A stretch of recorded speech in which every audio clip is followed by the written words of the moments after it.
Hey, Ladies and hi. gentlemen, boys and girls, hello, welcome. We are the Sun Leaders. We're here with Josh Naiman and Annindita Palaus. We are discussing the Healing Sutras as part of the Sun Readers group. This is an absolutely great read. It is, in fact, a healing process. And Annie, we're so delighted that you shared it with us. You are a Sun Leader with us. It's our second book that we've covered. And now we just want to give you a chance to kind of talk us through your writing, why you did it, why it's important, and what we should do with it. Thank you so much, Eric and Josh, for having me here and for including this book as part of your book club. I'm really honored. And thank you to all the readers who purchased the book and actually devoted time from their life to read it. That's really awesome. And if anybody didn't have the time for whatever reason, you still can buy the book. The link is out there. You can reach out to me, Eric, Josh, anybody. So, one of the things I wanted to mention why I wrote this book is because I personally feel like your health is your greatest wealth. And the reason being that when I was growing up as a child, I really had poor health. And I suffered because of my lack of health quite a bit. And that made me, and not just me, even I saw people in my family as well. And I had this realization pretty early on that health is your biggest wealth. Because even if you have a lot of money, but if you don't have health, you cannot really enjoy that money, cannot really do much if you are not in good health. Mm, And when I talk about health, it's not just physical health. I actually came to realize that there are so many different aspects to health. There is emotional health, there is also mental health, and they all go hand in hand together. They are interrelated and they are, you know, all each and every aspect of your health is important, not just physical fitness. So that was one of the reasons why I got into the whole line of, mind body healing and energy medicine like Reiki and meditation, and also the reason why I wrote this book. I primarily wanted to provide a lot of tools and techniques to readers. They could be beginner readers or people who have already been in this healing journey before, and basically provide a lot of tools and, just a variety of options available to people, tools that have worked for me in the past. So the things that I have discussed in this book are things that I have personally tried, and maybe not every one of the tool I use this day, but most of them I do. So my recommendation would be that even though there are so many tools and techniques in the book, the best tool is the one that you actually use. And mm, to figure out which one that would be, you will actually have to try them out. So this is supposed to be an experiential book, not just something that you read and forget about. Because just like, if you go to a dance class or a martial arts class or a swimming class, if all that the instructor does is just gives you verbal instructions or written instructions, but you don't actually jump into the water or you don't actually start dancing or you don't actually do any martial arts move, it's of no use, literally. So studying about meditation, studying about energy healing, studying about visualization is not really going to do much in terms of results. It might expand your mind to mm, new ideas, new ways of looking at things, but until and unless you actually start incorporating some of these practices in your daily life, you wouldn't really see any results. So I would highly encourage that, maybe I have a number of tools, but pick the one that most resonates with you and start practicing it and give it some time. Don't think that just because it is an energy tool is going to work like magic the very first day you use it. One of the things I've seen people do is that they take a tool, especially when it comes to energy work or any kind of spiritual work, they immediately have this magical mindset that this is supposed to work like magic. If you meditate for like 5 minutes a day for like 2 days, immediately people start thinking that where are the changes? Like, why are things not changing yet? They don't have this kind of an expectation with physical things. Like when you actually go to a gym with the intention of having a six-pack ab, so to say, or whatever your intention is, losing weight, nobody thinks that in 2 days they're going to get a six-pack ab or lose 10 pounds. They have a realistic expectation, but sometimes with meditation, people think 1 week of meditation and now I should be like a monk. I should be able to meditate without any distractions. Nothing should, come in between me and my peace, and that peace should continue throughout the day. And that is not how it really works in real life. Even when you would be meditating for maybe months, still things might happen in your life that might just throw you off. Things can start, things can still bother you. And things can still happen in your life that when you sit down to meditate, your mind just doesn't keep quiet. That will happen. Those days would come. So don't just give up just because you have these one of, odd days. And when you first get started, of course, it will be more frequent. So it will be more challenging, of course, just like any other practice. When you first get started, you do feel awkward. It is weird, it is strange, it's new. Mm. So be prepared for that. And secondly, I would like to say, what I said is just take what you like from the book and leave the rest aside. And often what I've seen is that it's a good idea to come back to a book several times, but over a period of time.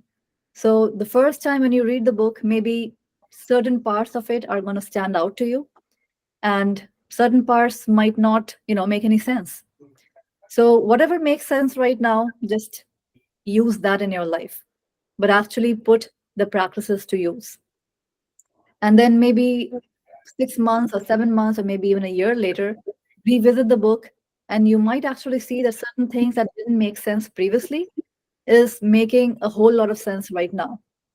And this is something that has been my own experience with so many books, that I like revisiting books over and over. That sometimes I might be reading something or listening to an audiobook and I might totally miss something. Mhm. And the second time when I'm reading it, I'm like, wow, how come I even missed this? Mhm.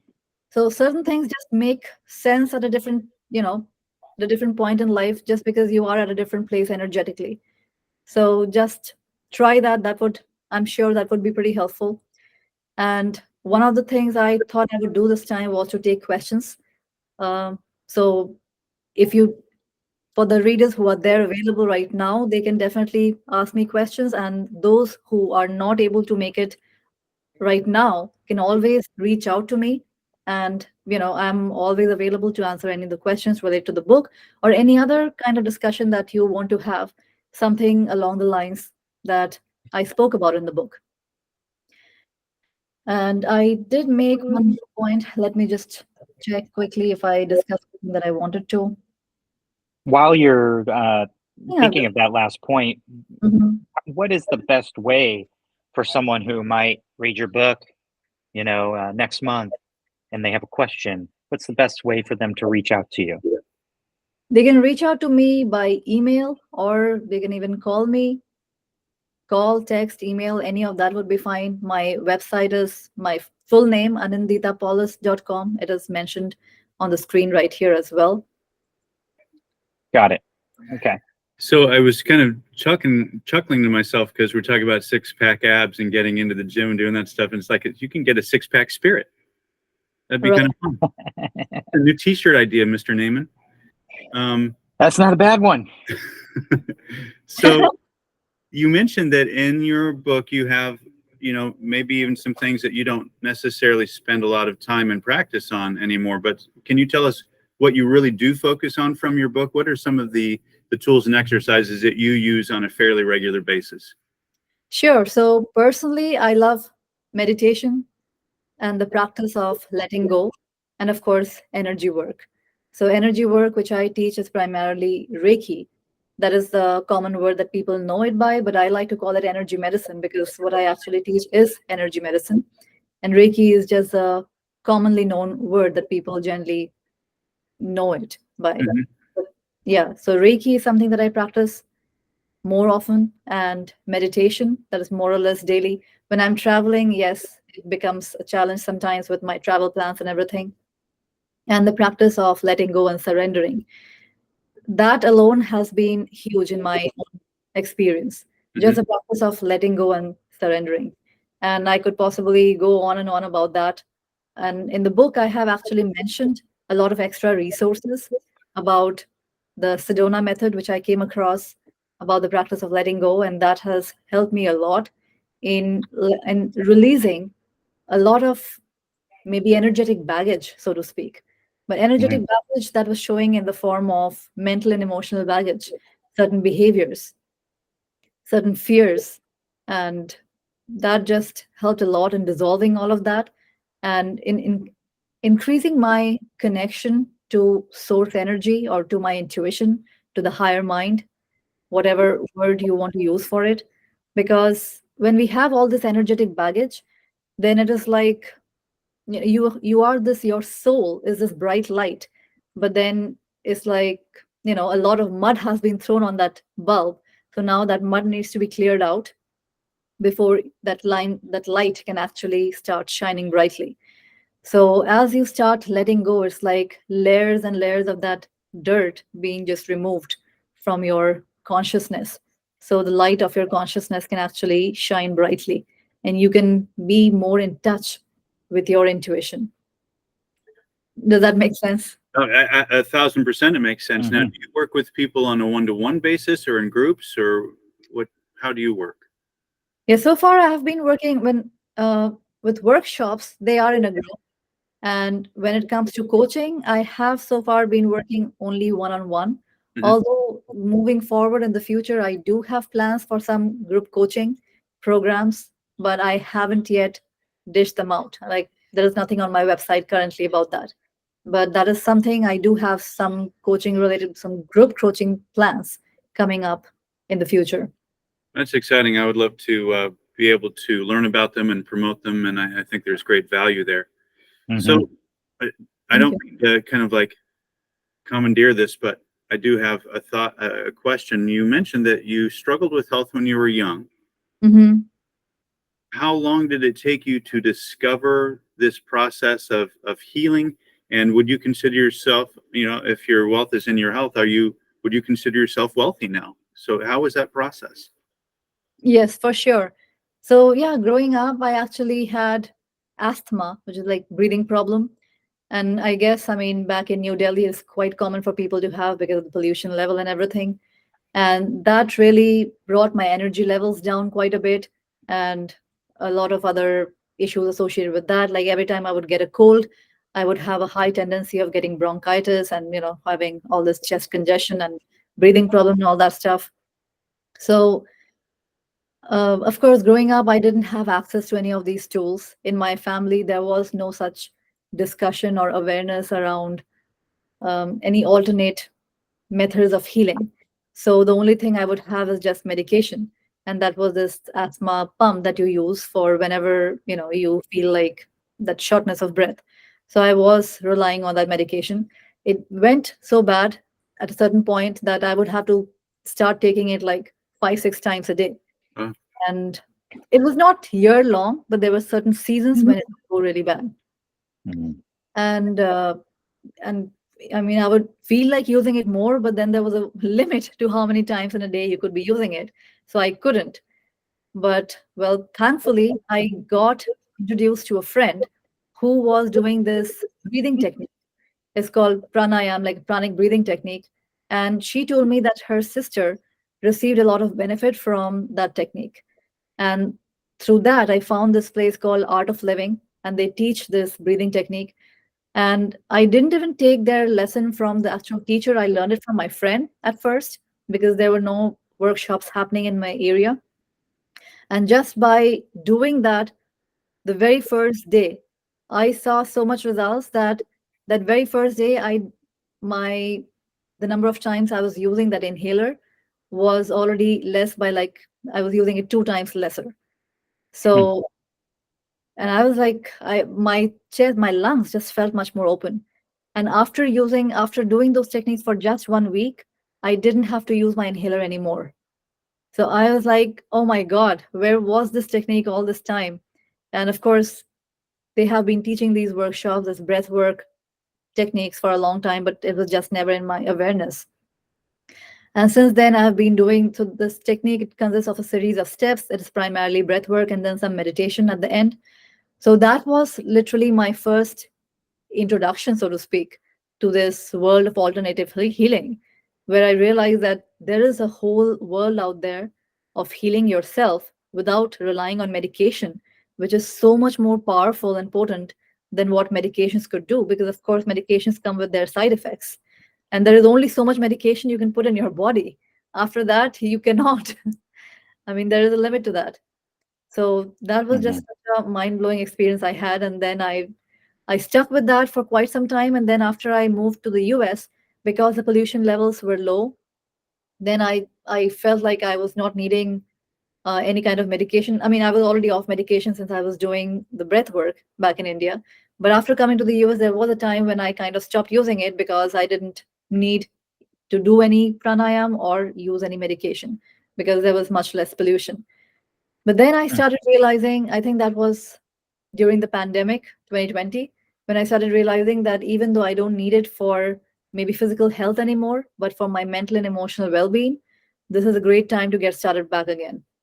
And then I retook, and luckily, well, because of the pandemic, I guess one of the good things was that a lot of workshops started becoming available online.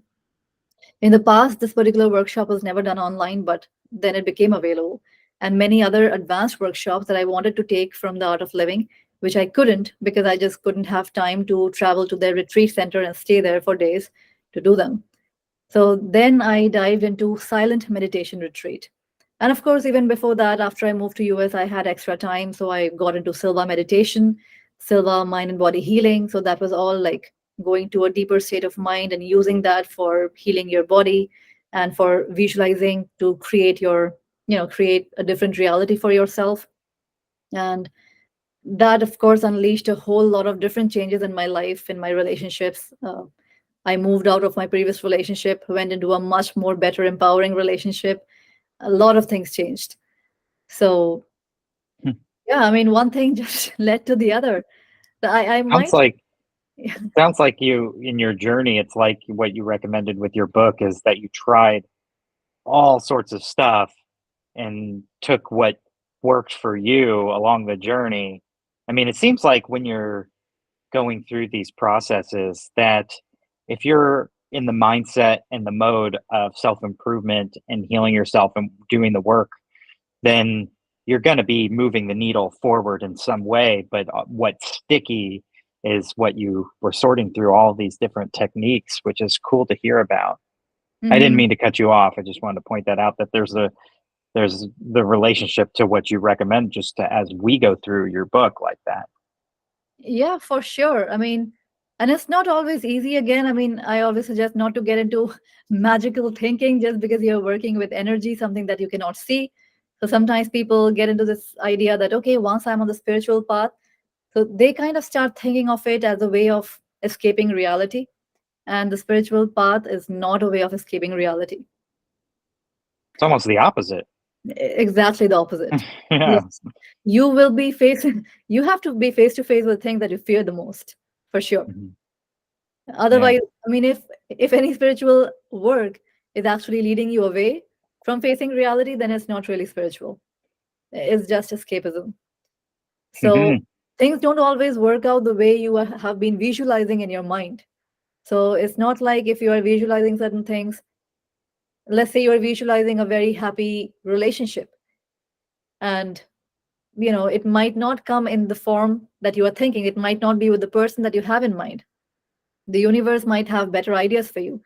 And that means that sometimes, like I can give my own personal example, that when I started visualizing a happy relationship, it was not meant to be with my previous husband, but the universe brought me my current husband. And I of course, was that easy going through that, the divorce and the change and everything? It wasn't easy. It was scary because here I am in a brand new country. I don't have family here. My family is over there in India. They are freaking out that what happened to her. She's getting a divorce, and everything seemed fine on Facebook. So like, has she gone crazy? Like, they literally thought that after coming here, like, this is exactly what they said, that you think just by being in America you have become an American, because in India people don't get divorced. So it's Hmm. like, I mean, things are changing now, but yeah, but even still today is not very common. And that too, the woman initiating the divorce, so that's not that common either. So I went through, of course, a period of a lot of change. And Not all of that was easy, definitely. So, but am I happy today? Of course. And would I change anything that happened in the past? Never. And I don't think any of those changes would have happened if I would not have started on this inner journey, on this spiritual journey. I don't think I would have had the faith or the courage to see through some of the things, to make certain decisions, to follow my heart, to follow my intuition. I wouldn't have, because in the past, I would never be following my intuition. I would always be listening to what others are telling me about and, just be in my comfort zone. Mhm. And I don't think that you would also be on the path of helping other people, because here I'm looking at something I've highlighted right off the bat on page 13. Um, the first sentence under remember your responsibility towards yourself. You say, if you want to help others and do great things for the world, begin with yourself first. Hmm. And that's so true. And it was an easy one to highlight because I have to remind myself of this continually. I was just having a conversation with my good friend up in Indiana, and we have a joke, kind of a joke, but we went through a pretty intense spiritual night, if you will, where um, we deeply discovered how fragile life is, that you've got to take care of yourself or you will die. Hmm. And, more like physiological and things like that, where you could die pretty quickly. And it was just this kind of wake up call. And now we call it rule one, where don't don't die, but you have to take care of yourself. And it reminds me of when every time you go on a plane, what do they say? Before you help someone else, if those air masks come down, you put yours on first, because otherwise then you're not going to be able to help anybody else because you're going to be passed out. Exactly. I Right. just wanted to kind of relate that to what you're saying, because there's certain things where it's sort of obvious, but at the same time, it's so important to constantly remind ourselves of these things. And your book was full of that for me, where maybe I've heard of it or I know about it, maybe I didn't, but either way, it's an intense reminder to keep it top of mind, in a different way, in a different context. Hmm. Yeah, I'm glad that you brought that up because in the spiritual community, I often see people getting in this mindset that the world needs saving. And I really don't think the world needs any saving. The world is perfect just the way it is with all its imperfections. But if anything needs saving, then it's just you. And that Hmm. too saving from your own mental noise, not from anything else, your own limiting beliefs, the stories that you tell yourself day in and day out. The It's literally just the mind playing all these games on us. And we just need saving from our own mind.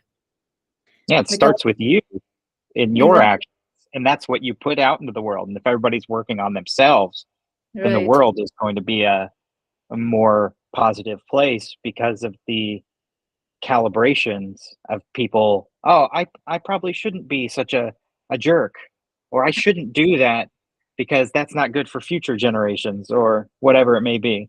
Right. But it's all our actions, and you only Yeah, have control truly of what you do. exactly. Yeah. And when we raise our own vibration, and there is actually like research about that, there is this very interesting book called Power versus Force by Dr. David Hawkins, where he talks about how when you raise your own vibration, your energy literally lifts up the energy of thousands of people around you. So literally, if you want to change the world, then I mean, change yourself. Raise your own energetic frequency, raise your own consciousness, your vibration, and that ways you will be energetically lifting the energy of thousands of people around you. And there was also this very interesting experiment called the Maharishi effect. They did this experiment in Washington, D.C., where a group of meditators came together and they meditated for a period of time. And during that time, they were measuring different indices like the crime rate in that area and some other like stock market and everything. And they noticed that the crime rate dropped considerably and the stock market went higher up. And the chances of that happening during that period of time was 1 in a billion. So it was not Uh, coincidence. wow. And they actually study the power of when a group of people come together with a higher intention, with, you know, and raising their consciousness. That impacts a huge geographical area of people without even being physically present with them. So that is the kind of energetic influence you can have on the whole planet just by raising your own consciousness. So I guess the second part of that question was, are you wealthy? And I guess listening to you speak should be absolutely, right? I Because completely forgot your question. Sorry about that. but you created this world for yourself that you're thriving in. And I find this interesting listening to you speak because I teach on unconditional love for self because I think that's what attracts the purest love back to you.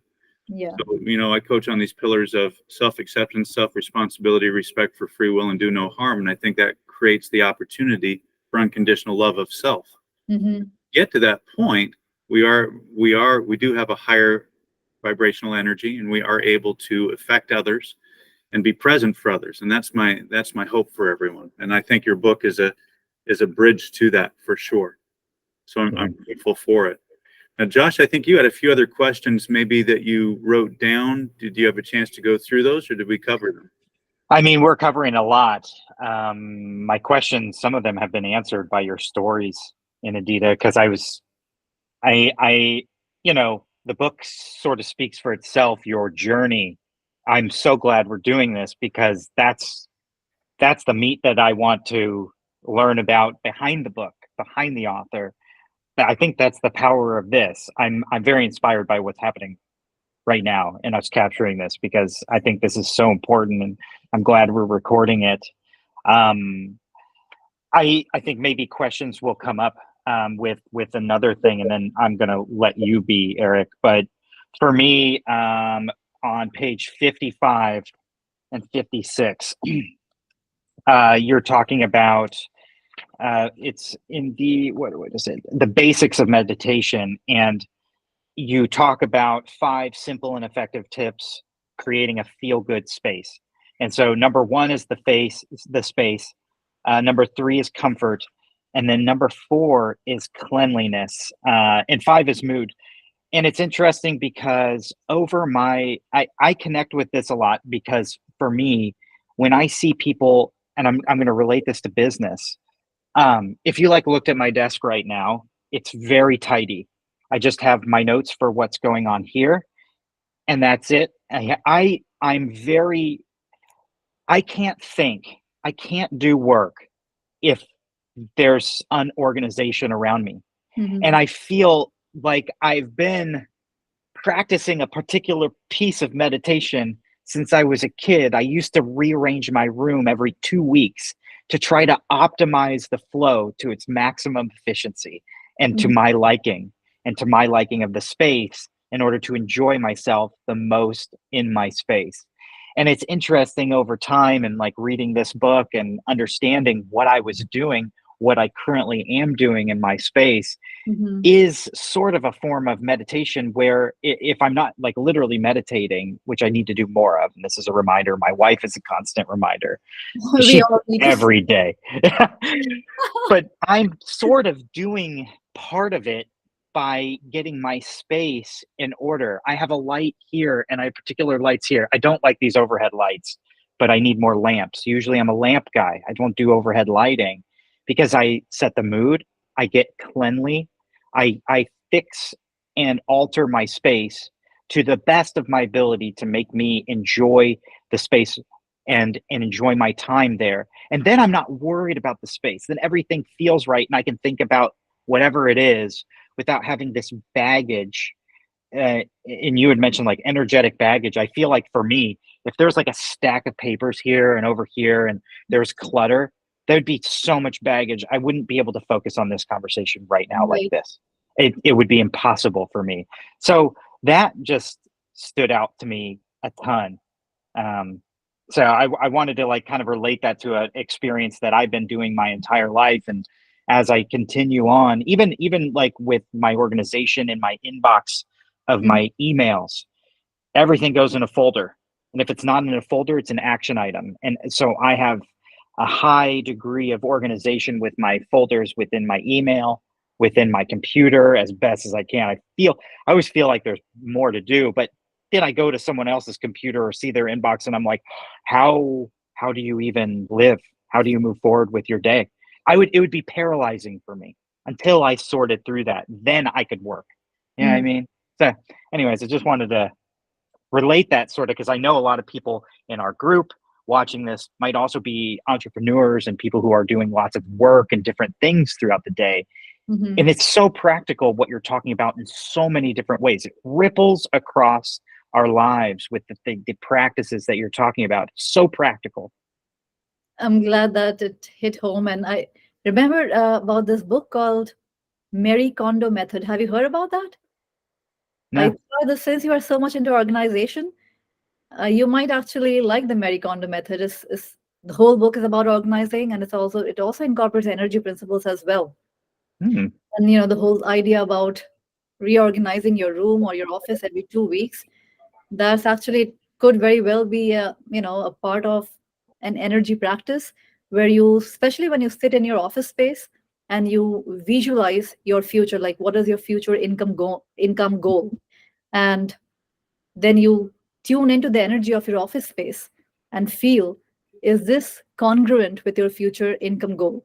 Huh. And if it doesn't feel congruent, then you actually ask yourself that what needs to shift here, Yeah. make it congruent with your future self that is making that amount of money. And then you can make those changes. And it could be, just go with the flow and trust whatever's coming up. It could be something as simple as removing a picture or changing the position of one thing, or Mm. maybe adding a plant at a particular corner. It could be something, it could be anything random, but without questioning it, just, getting to that centered place of mind and doing that little, like a meditative visualization exercise, and then just energetically clearing the space. Well, I Hmm. have to say that we're all a work in progress. That's what is exciting about that. You've spoken to it in our conversation here. I'm a work in progress in that I am a cluttered individual, and Josh knows from sharing space with me and working next to me. I felt guilty in that I had to clean up my space so he could thrive. So I think it's Thank really you. I these are know on these that are one. areas I have to improve. So we're about and reaching the end of our time. We have to be mindful of your time, Annie, because you've got a place you have to get to. But I want to thank you 1,000%. This has been such a great discussion. I don't even think we really necessarily planned on doing this, but I find so much value in it. Yeah. I want to give everybody that's going to listen to this a chance to one more time. I want you to tell everybody who you are, where we can get your book, and why it matters, and then we'll part ways. But thank you so much for this. Yeah. Thank you Thanks so so much much, for Annie. having me. Yeah. So, oh, you wanted me to? Okay, I was not sure. Okay. So, yes, the book Healing Sutras is available on the link on the screen right now. You can reach out for the link directly to Josh or Eric or me at anninditapalaus.com. And if you have already read the book and you want to take your healing journey further and you're interested in learning more about energy healing, I do Reiki workshops from time to time. In fact, I'm doing one this weekend in Sarasota on June 29th and 30th, and the next one would be on August 9th and 10th. And I do them at the Sarasota School of Massage Therapy. So you're more than welcome to check out my website under the events. And the programs are actually digital courses. So if you are not available to take in person workshops, then programs are available in the digital version as well.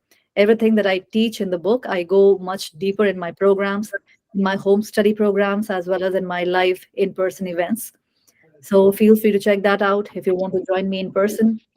The next one is happening this weekend. That might be too short of a notice, but the other one would be happening in August 9th and 10th. So you can check out, there are a number of workshops happening. There is meditation workshop happening, Reiki, another workshop called Abundance Revolution, which is all around creating more abundance in every area of your life. So yes, if you want to dive deeper, those are some of the options available. The book also has numerous different other authors and books that I have learned a lot from, a number of different programs that I have learned from. So feel free to check those out. There's a lot of additional resources mentioned in the book as well. And the same resources are also in my website as well under the resources tab. There are a number of free tools available as well. If you have already read the book, not necessarily need the free tools because the book is already covering a lot of this thing in detail. But if you haven't read the book and you're not sure if the book is for you or not, you could always try out some of these free tools and see if this is something that you are interested in diving deeper into with the book, or taking it even further deeper with one of the workshops and programs.